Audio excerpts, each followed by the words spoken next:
സൂക്ഷ്മമാണോ? ഭയങ്കര വിശ്വാസമാണോ? 100%. സിനിമകൾ ചോദ്യം ചോദിച്ചോട്ടെ. ഞാൻ ഒരു ലോകത്തിലെ ഏറ്റവും ഫേമസ് ആയ ഒരു വ്യക്തി ചോദിച്ച ചോദ്യങ്ങളാണ് ചോദിക്കാൻ പോകുന്നത്. മോള് തമ്പുരാനെ കണ്ടിട്ടുണ്ടോ? Did you see Jesus Christ? Have you ever seen Jesus Christ? Photo അല്ല, റിയൽ ലൈഫിലെ ജീസസ് ക്രൈസ്റ്റിനെ മോൾ കണ്ടോ? മോള് കണ്ടോ? കണ്ടില്ല. തൊട്ടോ? Have you ever heard it? പർവ്വത പ്രസംഗം തമ്പുരാൻ പറയുന്ന മോളോ ഞാനോ കേട്ടോ? മോള് കേട്ടോ? Did you hear? You have heard Jesus Christ? മോനെ അവിടെ വീട്ടിൽ CD വീട്ടിൽ പ്ലേ ചെയ്ത് ജീവിച്ചതാ. You have not directly heard his voice. മോൻ കേട്ടിട്ടുണ്ടോ? ഇല്ല. അപ്പൊ കണ്ടില്ല, കേട്ടില്ല. മോൻ തൊട്ടിട്ടുണ്ടോ? കാണാതെ തന്നെ തൊടുന്നേ. മോള് തൊട്ടിട്ടുണ്ടോ? മോള് വിശ്വസിക്കുന്ന തമ്പുരാനെ തൊട്ടിട്ടുണ്ടോ? ഇല്ല. തൊട്ടില്ല, കണ്ടില്ല, കേട്ടില്ല. മണപ്പിച്ചിട്ടുണ്ടോ? മണപ്പിച്ചിട്ടുണ്ടോ? കണ്ടില്ല, കേട്ടില്ല, തൊട്ടില്ല, മണപ്പിച്ചിട്ടില്ല. കറി വെച്ച് കഴിച്ചിട്ടുണ്ടോ? ഇപ്പൊ ഇവിടെ കുർബാനയിൽ രക്തവും ശരീരം കഴിക്കുന്നതല്ല. നേരിട്ട് പഴയ ചെറുപ്പത്തിൽ കണ്ടു മോള് കറി വെച്ച് കഴിച്ചോ? വീട്ടിൽ അമ്മ കറി വെച്ച് തന്നോ? ഇല്ലല്ലോ. അപ്പൊ കണ്ടില്ല, കേട്ടില്ല, മണപ്പിച്ചില്ല, തൊട്ടില്ല. എങ്ങനെയാണ് നിങ്ങൾ വിശ്വസിക്കുന്നു എന്ന് പറയുന്നത്? നിങ്ങളുടെ വിശ്വാസം നടക്കാൻ വേണ്ടി ചോദിക്കുക. ജർമ്മനിയില് ലോക പ്രശസ്തനായ പേര് ഞാൻ ക്ലാസ്സിൽ പോയാ. 8ാം ക്ലാസ്സിൽ പഠിക്കുന്ന ഒരു കുഞ്ഞ്, അവനോട് സ്കൂൾ ടീച്ചർ ചോദിച്ച ഈ ചോദ്യങ്ങൾ, do you believe in almighty God എന്ന് ചോദിച്ചു. ജീസസ് ക്രൈസ്റ്റ് ചോദിച്ചിട്ട് ആ സമയത്ത് ജർമ്മനിയിൽ നടന്ന സംഭവം.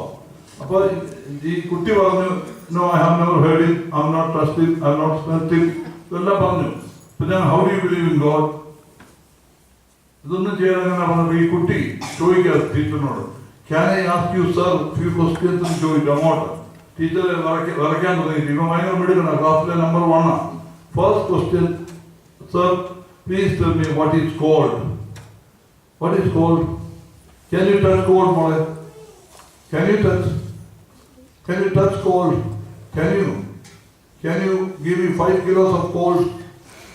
ഇല്ല. പക്ഷെ കോൾഡ് ഉണ്ടോ? ഇന്ന് രാവിലെ കോൾഡ് ഉണ്ടായിരുന്നോ? പള്ളിക്ക് വെളിയിൽ പള്ളിയെല്ലാം അടച്ചിട്ടേക്ക് അകത്ത് നല്ല വാമാണ്, നല്ല സുഖം. വെളിയിൽ കോൾഡ് ഉണ്ടോ? How do you say there is cold? What is cold? Can you define cold? Any one of you? What is cold? ഈ കുട്ടി ചോദിച്ച അധ്യാപകനോട്, what is cold? Can any one of you define what exactly is cold? പറഞ്ഞു.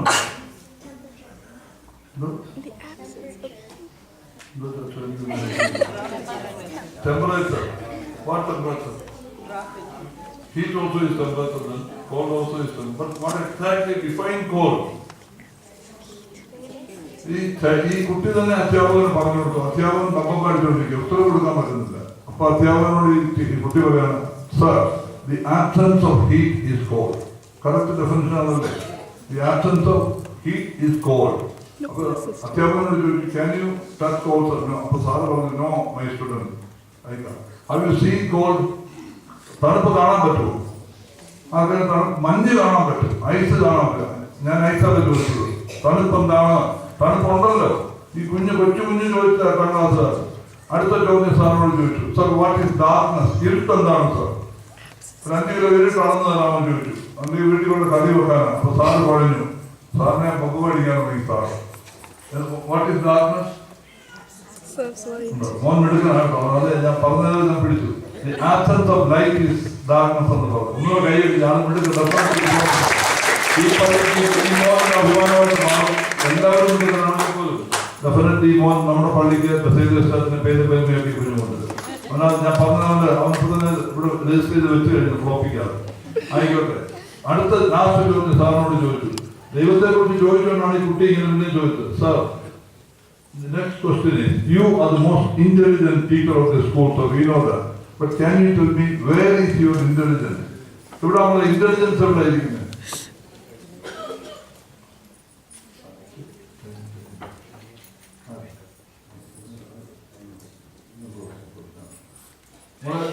Intelligence എവിടെ ആയിരിക്കുന്നത്? എവിടാ? തൊട്ട് കാണിച്ച്. മോള് ഇതിനകത്തിരിക്കുന്ന ഇന്റലിജൻസ് ആണോ? അതിനകത്തിരിക്കുന്ന ബ്രെയിനാ, തലച്ചോറാ ആണോ? ഞാൻ ചോദിച്ചിട്ട് ഇന്റലിജൻസ് എവിടാന്ന് ചോദിച്ചു. ഇന്റലിജൻസ് മോള് പഠിക്കാൻ തോന്നുന്നു. ആ തല കൊടുക്കുന്ന എവിടാണോ ഇന്റലിജൻസ്? കാണിക്കാൻ പ്രയാസമാണ്. തൊടാനും മണപ്പിക്കാനും കളി വെക്കാൻ മോഡൽ ഇന്റലിജൻസിന് കളി വെക്കാൻ പറ്റുമോ? നോ. ഇത്രയും ചോദ്യങ്ങൾ ചോദിച്ചു. സാറ് വല്ലാതായിരുന്നു. Sir, something like that. The Creator, the God Almighty exists, but you can't touch it, you can't show it, you can never make a career of it. Sir salute ചെയ്ത ആ കുഞ്ഞിനെ. അതാരാ ആ കുഞ്ഞെന്ന് അറിയാം? ലോകപ്രശസ്തനായിട്ട് മാറിയ ആൽബർട്ട് ഐൻസ്റ്റൈൻ ആണ് ഈ ചോദ്യം ചോദിച്ച് സാറിനെ ഉറപ്പിച്ചത്. അതുപോലെ നിങ്ങൾ സ്ട്രോങ് ഫെയ്ത്ത് ഇൻ ഗോഡ്. ഒരു എക്സാമ്പിൾ പറഞ്ഞ രാജ്യങ്ങൾ സ്റ്റോപ്പ് മൈ സ്പീക്ക്. അടുത്ത എക്സാമ്പിൾ, യേശുവിൽ ആഴത്തിൽ വിശ്വസിച്ച് തല കൊയ്തു പോയ ഒരു വലിയ പുണ്യവാളനുണ്ട്. അതാരാ? Saint George പുണ്യവാളൻ. സെയിന്റ് ജോർജിനെ പറ്റി ആരും അറിയാമോ? കുഞ്ഞുങ്ങൾക്ക്. അപ്പൊ കുഞ്ഞുങ്ങളോട് ചോദിക്കുക. നിങ്ങളിതെല്ലാം പഠിച്ചു വെക്കണം. നിങ്ങളുടെ അടുത്ത തലമുറയ്ക്ക് കുഞ്ഞുങ്ങൾ കൊടുക്കണം. സെയിന്റ് ജോർജിനെ കുറിച്ച് ആഴത്തിൽ അറിയാമോ? സെയിന്റ് ജോർജ് എവിടെ പറഞ്ഞതെന്ന് അറിയാമോ? ജനിച്ചു വീണത് എവിടാന്നറിയാമോ? കപ്പദോക്യ എന്നൊരു രാജ്യത്ത് റോമൻ അടുത്തുള്ള കൊച്ചു രാജ്യമാണ്. അവിടാണ് സെയിന്റ് ജോർജ് പറഞ്ഞത്. പ്രസവിച്ചിട്ടപ്പോ അമ്മച്ചി തുടച്ചൊക്കെ വൃത്തിയാക്കി എടുത്തു സെയിന്റ് ജോർജിന്റെ അമ്മ. എന്നിട്ടൊരു പേരിട്ടു. അപ്പനൊരു പ്രഭുവായിരുന്നു. ദിവസം ലോഡ്. അന്നത്തെ കാലത്ത് ലോഡ് എന്ന് പറയാം. അങ്ങനെ പ്രഭുവായിരുന്നു അദ്ദേഹം. തുടച്ചൊക്കെ എടുത്തതിന് ശേഷം അമ്മ എടുത്ത് ഉമ്മയെ കൊടുത്തതിന് ശേഷം ആദ്യമായിട്ട് പേരെന്താണെന്ന് അറിയാമോ? സെയിന്റ് ജോർജിന്റെ പേര് വിനേസ് എന്നായിരുന്നു. പേര് വിനേസ്.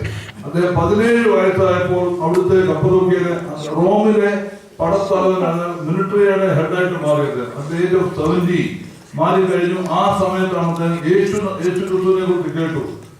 ഈ വിനേഷ് ആണ് സെയിന്റ് ജോർജിൽ അങ്ങോട്ട് വിശ്വസിക്കാൻ തുടങ്ങിയപ്പോൾ കപ്പദോക്യ ഭരിച്ചുകൊണ്ടിരുന്ന രാജാവിന്റെ പേര് ഡയക്ലീഷ്യൻ എന്നാണ് രാജാവിന്റെ പേര്. വൈഫിന്റെ പേര് Alexandra. Wife very nice lady ആയിരുന്നു വൈഫ്. പക്ഷെ ഇങ്ങനെ ഡിറ്റോ ഇറാഖിലെ നമ്മുടെ സദ്ദാം ഹുസൈൻ ഒരു ഭയങ്കര ക്രൂവൽ രാജാവായിരുന്നു ഡയക്ലീഷ്യൻ. അന്നത്തെ അവിടുത്തെ ദൈവം അപ്പോളോ എന്ന് പറയുന്ന വലിയ സ്റ്റാച്യു ആണ് അവിടുത്തെ ദൈവം. എല്ലാവരും അപ്പോളോയെ ആരാധിച്ചുകൊണ്ടിരുന്നത്. അപ്പൊ ഈ രാജാവ് സെയിന്റ് ജോർജ്, രാജാവിന്റെ ഭൃത്യനായ സെയിന്റ് ജോർജ് അപ്പോളോയെ വിശ്വസിക്കുന്നില്ല, യേശു വിശ്വസിക്കുന്നു പറഞ്ഞപ്പോൾ ഒത്തിരി പട്ടാളക്കാര് ജീസസിൽ വിശ്വാസം തുടങ്ങി. ഇപ്പോഴത്തേക്ക് രാജാവിന് ദേഷ്യമായി. ഇനി അദ്ദേഹം രാജാവ് ചെയ്ത ടോർച്ചറിനെ കുറിച്ചൊന്ന് കേട്ടോട്ടെ. ആദ്യം അദ്ദേഹത്തിനെ വിളിച്ച് വാണ്ടി സെയിന്റ് ജോർജ് വളരെ സുന്ദരക്കുട്ടനാണ്. ഈ നമ്മുടെ ഇടമുറിയൊക്കെ ഇങ്ങനെ പിടിക്കാൻ വിടവുന്ന മാറും ചുമന്ന നിറവും സുന്ദരക്കുട്ടൻ പുരുഷ സൗന്ദര്യത്തിന്റെ പ്രതീകമായിരുന്നു സെയിന്റ് ജോർജ്. ബുദ്ധിമാനായിരുന്നു. ലോയിലൊക്കെ അദ്ദേഹം ടോപ്പിലായിരുന്നു. അത്ര മിടുക്കനായ ഈ പട്ടാളക്കാരന് യേശുവിൽ വിശ്വസിക്കുന്ന അമ്മ ഡയക്ലീഷ്യൻ ദേഷ്യം തുടങ്ങി. അപ്പൊ വിളിച്ച് വാൺ ചെയ്തു, you have to believe in Apollo. അപ്പൊ നടക്കുകയല്ല രാജാവേ, I'm sorry, I believe in my Jesus Christ. അപ്പൊ വിശ്വാസം, ഫെയ്ത്ത് എന്നുള്ളതിന്റെ ആഴം മനസ്സിലാക്കാൻ വേണ്ടി ഞാൻ ഈ പറയുന്നത്. ഈ പുണ്യവാളൻ എങ്ങനെ പുണ്യവാളൻ ആയതിന്റെ കാലം മാത്രം എളുപ്പം പറഞ്ഞ് ഞാൻ നിർത്തിക്കണം. ഡയക്ലീഷ്യൻ ആദ്യം ചെയ്തത് നമ്മുടെ വീരാണെന്നൊക്കെ പറയുന്നത് കുഞ്ഞുങ്ങൾ കളിക്കാനുള്ള വലിയ ജയന്റ് വീലുണ്ടല്ലോ, അതേമാതിരി വീലുണ്ടാക്കി അതിൽ മൊത്തം മുള്ള് ആണി അങ്ങോട്ട് വെറുതെ ചെയ്ത് വെച്ചു. ആ ആണിയോട് നമ്മുടെ സെയിന്റ് ജോർജിനെ വെച്ച് കെട്ടി രക്തം ചീറ്റാൻ തുടങ്ങി. എന്നിട്ട് ഡയക്ലീഷ്യൻ കിടക്കുന്നു ഗമയം വന്ന് അവിടെ നിന്ന് കാണാൻ വേണ്ടി രക്തം ചീറ്റിക്കൊണ്ട് കറക്കി, മൊത്തം കറങ്ങിക്കൊണ്ടിരിക്കുക. കറങ്ങി രക്തം ചീറ്റിക്കൊണ്ട് ഡയക്ലീഷ്യൻ വിളിച്ചു പറഞ്ഞു, സെയിന്റ് ജോർജ് ഇനിയെങ്കിലും വിളിച്ചു പറയൂ, നീ അപ്പോളോയിൽ വിശ്വസിക്കുമെന്ന് വിളിച്ചു പറയൂ എന്ന് പറഞ്ഞു.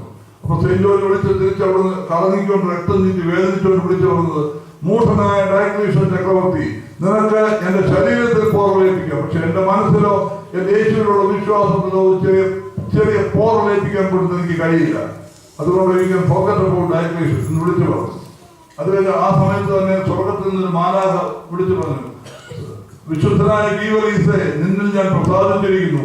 നീ മൂലം ഒട്ടനവധി ആൾക്കാർ, ലക്ഷോപലക്ഷം ആൾക്കാര് രക്ഷിക്കപ്പെടും എന്നാണ് സ്വർഗീയ മാലാഖയെ വിളിച്ചു പറയുന്നത്. അത് കഴിഞ്ഞ് വീട്ടിൽ ഇറക്കിയിട്ട് ഡയക്ലീഷ്യന് വാശി കൂടി. എന്നിട്ട് ഇറങ്ങി വന്നപ്പോൾ ഇടാൻ കൊടുത്ത ചെരുപ്പ് നിറച്ച് മുള്ളാണ്. ആ ചെരുപ്പ് ഇട്ടുകൊണ്ട് അദ്ദേഹം നടന്നു. അവിടെ ജനങ്ങളെല്ലാം കണ്ടുകൊണ്ടിരിക്കുക, സ്ത്രീകളെല്ലാം കണ്ടുകൊണ്ടിരിക്കുകയാണ്. അവരുടെ മുമ്പിൽ നടന്നു, രക്തം ചീറ്റിക്കൊണ്ട് നടന്നു കാണിച്ചു. എന്നിട്ടും ഭയമില്ല. അത് തോന്നപ്പോൾ ഡയക്ലീഷ്യൻ എന്ത് ചെയ്തു? തിയോഫിലോസ് ഒരു മജീഷ്യനെ വിളിച്ചു വരുത്തി, മന്ത്രവാദിയെ വിളിച്ചു വരുത്തി എല്ലാവരുടെയും മുമ്പിൽ സ്റ്റേജിൽ ഇരുത്തിക്കൊണ്ട് മന്ത്രവാദിയെ കൊണ്ട് മന്ത്രം ചെല്ലാൻ തുടങ്ങി. 3 ദിവസം മന്ത്രം ചെല്ലിട്ടും സെയിന്റ് ജോർജിൽ ഒരു വ്യത്യാസമില്ല. അൾട്ടിമേറ്റ്ലി വാട്ട് ഹാപ്പൻഡ് ഈസ്, ഈ മന്ത്രവാദി മജീഷ്യൻ അദ്ദേഹം അയാള് ജീസസിലേക്ക് വിശ്വസിച്ചു. അപ്പോൾ തന്നെ ഡയക്ലീഷ്യൻ തല പോയി, ജനങ്ങൾ അനുഭവിച്ചു. ഈ തിയോഫിലോസിന് തല പോയി. അത് സഹിക്കാൻ ഇപ്പോൾ ഡയക്ലീഷ്യൻ ചെയ്ത പ്രവൃത്തി നമ്മുടെ സെയിന്റ് ജോർജിനെ ചുരുട്ടിയെ കെട്ടിയിട്ട് വലിയ തീക്കുണ്ഡം ഉണ്ടാക്കിയിട്ട് തീക്കുണ്ടത്തിലേക്ക് എറിഞ്ഞു. കുഴിയുണ്ടാക്കി തീയിട്ട് അതിനകത്തേക്ക് എറിഞ്ഞു. ഹിസ്റ്ററി പറയുന്നത് 3 ദിവസം തീ കിടന്നിട്ട് പോലും ശരീരത്തിലെ രോമം പോലും കരിഞ്ഞിട്ടില്ല. സെയിന്റ് ജോർജ് അവിടെ യേശുവിനെ വിളിച്ചുകൊണ്ടിരുന്നു, ഈ തീക്കകത്ത് കിടക്കുന്നു. ഒരു രോമം പോലും കരിഞ്ഞിട്ടില്ല. അത്ര വിശ്വാസമായിരുന്നു സെയിന്റ് ജോർജിലെ യേശു ക്രിസ്തുവിന്. അവിടുന്ന് ഇറങ്ങി അദ്ദേഹം വെളി വന്നു. പിന്നീട് അദ്ദേഹം ഡയക്ലേഷൻ സഹികെട്ടിട്ട് ആദ്യം ഇത് കണ്ടപ്പോൾ ഡയക്ലേഷന്റെ ഭാര്യയ്ക്ക് വേദനയായി. അലക്സാണ്ടർ എന്ന് പറഞ്ഞു, പൊന്നു രാജാവെ അദ്ദേഹത്തിനെ ഉപദ്രവിക്കുന്നതെന്ന് പറഞ്ഞപ്പോൾ തന്നെ അവരുടെ തല പോയി. അതും സഹിക്കാൻ വയ്യാന്ന് വന്നപ്പോൾ ഡയക്ലേഷൻ ഓർഡർ ചെയ്തു. ഏതോ ഒരു ഏപ്രിൽ മാസമാണ് സംഭവിച്ചത്. ഏപ്രിൽ 23 ആണെന്ന് തോന്നുന്നു. ആ ദിവസം സെയിന്റ് ജോർജിന്റെ തല കൊയ്യാനുള്ള ഡേറ്റ് നിശ്ചയിച്ച് ജനങ്ങൾ ഉപയോഗിച്ച് സെയിന്റ് ജോർജിനെ വിളിച്ചു വരുത്തി തല കൊയ്യുകയാണ്. അതിനിടെ സെയിന്റ് ജോർജ് ആ ഒരു ഡ്രാഗണെ കൊല്ലാൻ വേണ്ടി ഒരു രാജകുമാരിയെ സലോമി എന്ന രാജകുമാരി രക്ഷിക്കാൻ വേണ്ടി ശ്രമിച്ചപ്പോഴാണ് അവസാനം തല കൊയ്യാൻ തീരുമാനമെടുക്കുന്നത്. ഞാനൊരു വിശുദ്ധനായ ഗീവറേസിന്റെ ഒരു ടെലിഫിലിം ഞാൻ അഭിനയിച്ചതിനകത്ത് അപേക്ഷ സലോമിയുടെ അച്ഛൻ രാജാവായിട്ടാണ് ഞാൻ അഭിനയിച്ചത്. എന്തായിരുന്നാലും ഇത്ര വലിയ വിശ്വാസം, രക്തസാക്ഷിയായിട്ട് മാറി സെയിന്റ് ജോർജ് മാതിരി വിശ്വാസമുള്ള ഒരു മനുഷ്യനുണ്ടായിരുന്നു. നമ്മൾ അത്ര യേശുവിന് വേണ്ടി വിശ്വാസം സഹിക്കുമോ? നമ്മൾ എന്ത് സഹിക്കും? 30 ദിവസം നോയമ്പ് നോക്കുന്ന പറയുമ്പോൾ തന്നെ വേദനിച്ചാണ് നോയമ്പ് നോക്കുന്നത്. കുർബാന കഴിഞ്ഞ ഒരു പള്ളിയിലേക്ക് എനിക്ക് അമേരിക്കയിൽ തന്നെ സംഭവിച്ചാണ്. ദിവസം ഈ കഴിഞ്ഞ ഒരു ഞായറാഴ്ച ഞാൻ പരിപാടിക്ക് അവിടെ ചെന്നപ്പോൾ ഞാനന്ന് നിറയെ രാവിലെ കാപ്പിയും കട്ട കാപ്പിയെല്ലാം കുടിച്ചു. നാട്ടിൽ ഒരു ദിവസം പോലും കുർബാന സ്വീകരിക്കുന്നതിന് മുമ്പേ പച്ചവെള്ളം കുടിച്ചിട്ടില്ല. ഇന്ന് ഞാൻ വെള്ളം കുടിച്ചിട്ടില്ല.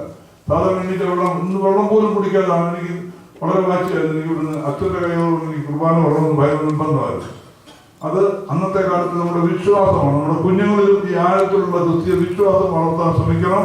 ഇല്ലെങ്കിൽ നമ്മുടെ തലമുറ വിശ്വാസമില്ലാതെ വേറെ ഡിനോമിനേഷനിലേക്ക് മാറിപ്പോയിക്കൊണ്ടിരിക്കും. അവർ വേറെ കൂട്ടായ്മയൊക്കെ വരും.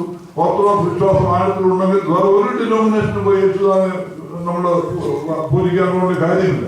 നമ്മുടെ വിശ്വാസം നമ്മുടെ കുഞ്ഞുങ്ങൾ ജീവിച്ചു മരിക്കുവാനുള്ള രീതി നമ്മൾ വളർത്തിയെടുക്കണമെന്ന് എനിക്ക് അപേക്ഷയുണ്ട്. ഒരു കാര്യം കൂടി ഇവിടെ വന്നിരിക്കുന്ന എല്ലാവരുടെയും കുടുംബങ്ങളിൽ നന്മയുണ്ടാകട്ടെ പ്രാർത്ഥിക്കുന്നു. പ്രത്യേകിച്ചും ആർക്കും ക്യാൻസർ അങ്ങനെയുള്ള അസുഖങ്ങളൊന്നും കൊടുത്ത് ആർക്കും ബുദ്ധിമുട്ടൊന്നും കൊടുക്കരുതെന്ന് ഞാൻ പ്രാർത്ഥിക്കുന്നു. ഒപ്പം എന്തെങ്കിലുമൊക്കെ ഉണ്ടെങ്കിൽ നിങ്ങളുടെ പള്ളിയിലെ കൂട്ടായ്മ എവിടെയെങ്കിലും ബുദ്ധിമുട്ടുള്ളവർക്ക് ഓരോരുത്തരും $100 വരെ ഇട്ടാലും ആ കുടുംബത്തിലെ വലിയ പ്രശ്നങ്ങൾ മാറ്റിക്കൊടുക്കാൻ നിങ്ങൾക്ക് ദൈവം അനുഗ്രഹങ്ങൾ തന്നിട്ടുണ്ട്. കൈകോർത്ത് പിടിച്ച് നിങ്ങൾ ഒന്നിച്ച് നിൽക്കണം. നിങ്ങളെ നയിക്കുവാൻ നല്ല കുടുംബത്തിൽ പട്ടണത്തിലെ ഏറ്റവും വലിയ കുടുംബമാണ് പ്രാന്തപുരി കുടുംബം. അവിടെ ജന്മമെടുത്ത ഞങ്ങളുടെ ജോർസാറിന്റെ മകനാണ്. അദ്ദേഹം നന്മയല്ലാതെ തിന്മയ്ക്ക് കൂട്ടു നിൽക്കുകയല്ല, ഒന്നിനും കൂട്ടു നിൽക്കുകയല്ല. പറയാനുള്ളത് പച്ചയ്ക്ക് പറയുകയും ചെയ്യും. എത്ര പച്ചയ്ക്കുള്ളത് ഞങ്ങളുടെ ജ്യേഷ്ഠ സഹോദരനാണ് നമ്മളുടെ വൈദിക സഹോദരൻ. നിങ്ങൾ ഭാഗ്യമുണ്ട് ഉറപ്പിച്ചനെ കിട്ടിയതിന്. ഇവിടെ കൂട്ടിക്കുന്ന എല്ലാവർക്കും ഈ പള്ളിക്ക് നന്ദിയുണ്ടാവുമെന്ന് ഞാൻ പ്രാർത്ഥിക്കുന്നു. തമ്പുരാൻ എല്ലാവരെയും അനുഗ്രഹിക്കട്ടെ. Thank you very much. അനുഗ്രഹീതനായ ക്യാപ്റ്റൻ ജാജുവിന് ഇടവകയുടെ അനുമോദനമായി ഇപ്പോൾ പള്ളിയുടെ സെക്രട്ടറി മിസ്റ്റർ സജി സംസാരിക്കും.